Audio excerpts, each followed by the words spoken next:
Look at all of these stores closing down. It's honestly pretty sad when you go through San Francisco's closed store list. And these are only the restaurants and stores that are like more famous to close down. Like this one, it's like a Chinese restaurant, 20-year run. It's pretty famous in a low-key neighborhood. And these are all high-end restaurants that made the list. What about the restaurants that are less popular? What about the startups, right? What about like the smaller companies that are non-restaurant based? What about the grocery stores? They're all closing down, but they don't necessarily make the list of the saddest restaurant closures. And it's kind of scary to see the list just continuing and going on. Remember, we have some of the most iconic restaurants in San Francisco. We're not talking about, the McDonald's that opened up last year. We're talking about cafes, bars, and restaurants that have been open before you were even born.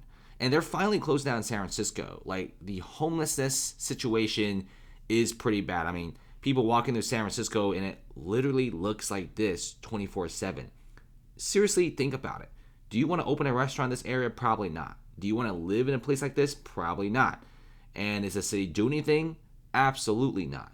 Okay, if you go to cities outside of the US, you don't really see these things. It's very, very rare. Like, seriously, like even China, South Korea, Japan, go to Taiwan, go to Australia, okay, go to Monaco, go to the Middle East, you will not see literally rows and rows of tents on the streets. Like, people here in the States feel like this is part of inner city life, but it doesn't have to be part of inner city life. The government and the city council could change these things, but they're like, nah, screw it. So this is what's happening here in San Francisco, and this is why real estate prices are down bad. Trouble at San Francisco Center Mall loses $1 billion in value. The mall is basically worthless because this retail mall was designed for only large-scale tenants. Oh wait, where are the large-scale tenants at? They're gone. Nordstrom and Nordstrom Rack takes up a humongous portion of the Westfield Center Mall, and they both have left. They literally said that shoplifting made them go broke. There's so much shoplifting in the San Francisco Mall that despite everyone already left, American Eagle is so mad that they're suing Westfield Mall for neglect of the building, causing all these defaults. And then San Francisco Mall, Westfield is like, it's not really us, guys. It's more like the city council. But nevertheless, when you have titans of real estate industries like malls, who generally survive a lot longer than small businesses, going down in the drain, and it shows you how bad it is. Now, this is now valued 75% less than what it was in 2016. Guys, 2016 was almost 10 years ago. And I could say for a certainty that $1 million back in 2016 could buy you way more stuff, way more real estate than $1 million now. And you're telling me it's 75% less than 2016 prices? I mean, these prices are better than like the Amazon Cyber Monday deals. Morningstar also places the mall's current value at $290 million, which is a massive haircut from the 2016 value of $1.2 billion. If San Francisco was a fantastic real estate hub, 2016 at $1.2 billion, now it should have a valuation of almost $2 billion bucks.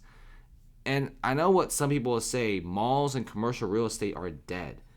But when you look at commercial real estate values in Sydney, right, Melbourne, when you look at commercial real estate values in Singapore, in Taipei, in Hong Kong, they're all up, like if you compare it to 2016 values. But in San Francisco, it's just pretty bad. In fact, you almost say it's like garbage real estate. And yeah, I mean, business owners say San Francisco is getting worse for restaurants amid homeless crisis. Business owners have been saying it's getting worse for them for like a couple years now, and the city is still not changing. It really does amaze a lot of people. When you have this many stores already left, office vacancy is almost at 40%. At this point, San Francisco should say screw it and just do some of the most drastic changes. I know it's going to be very difficult, but in order to really save the city now, you got to do some of the craziest and drastic changes to date. But I don't really think American cities are really ready for this kind of stuff. And this is causing beautiful buildings like these. This is an Art Deco building pre-war. It looks great, right? Well, it sold for just $35 million bucks.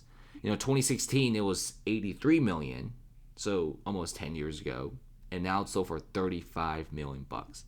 Can you imagine that? a building of this size in downtown San Francisco selling for just 35 million bucks. Guys, 35 million bucks in some high-end cities without homelessness, it only gets you like a little penthouse, not a whole entire building smack in the middle of downtown. It's only going to get worse, guys. Things are not looking so great at all.